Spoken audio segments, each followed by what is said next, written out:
Prime Minister Abiy accuses Eritrean soldiers of committing various crimes in the Tigray war.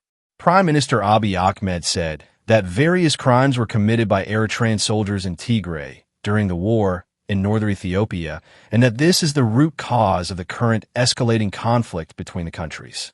The Prime Minister, while responding to questions from members of the House of People's Representatives on January 26, 2018, spoke about the devastation caused by Ethiopian troops during the war in northern Ethiopia.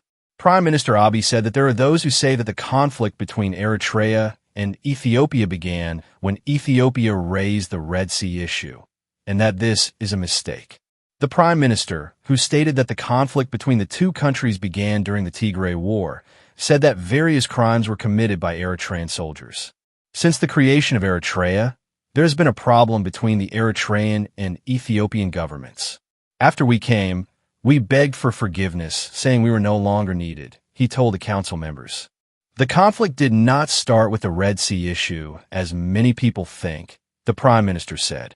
When the fighting in Tigray began, after we liberated Shire in the first round of fighting, the conflict began when the Eritrean army began demolishing the houses and floors of some individuals from behind.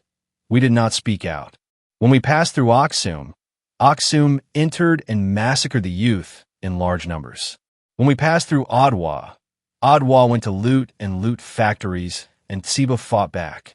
When we reached Adigrat, the pharmaceutical factory was being dismantled and a non-removable was being demolished, and the situation reached its peak. But at that time, the Ethiopian government did not have the capacity to fight back. The Prime Minister said he has sent former Foreign Minister Gadu Andargachew and former Deputy Prime Minister Otto Demekin to Eritrea to discuss this issue with senior Eritrean officials. Prime Minister Abiy said that when the Ethiopian army approached Mekelle, they warned them not to cross the border, fearing that the Eritrean army might commit similar atrocities in Mekelle as it has done in other cities. If they did, we will turn to you, adding that we have placed a guard force in the area and entered Mekelle.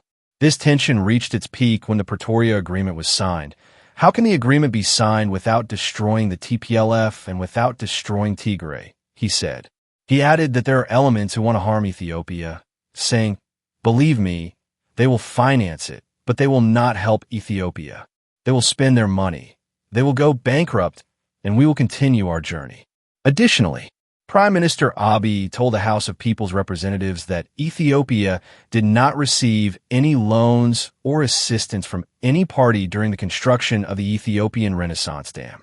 It is a project that was made possible by the determination of brave Ethiopians, by the determination and hard work of Ethiopians both at home and abroad, he said, emphasizing that no loans or aid were taken for the construction of the dam.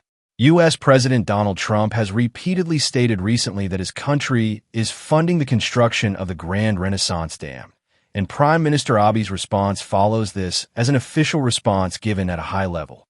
The Prime Minister told members of the House of People's Representatives that Ethiopia has not only built the Grand Ethiopian Renaissance Dam, the first in Africa, but is also building the third in Africa, Koisha. The Prime Minister told the Parliament members that work on major projects in Ethiopia has not stopped. He also said that construction of one of Africa's largest airports has begun.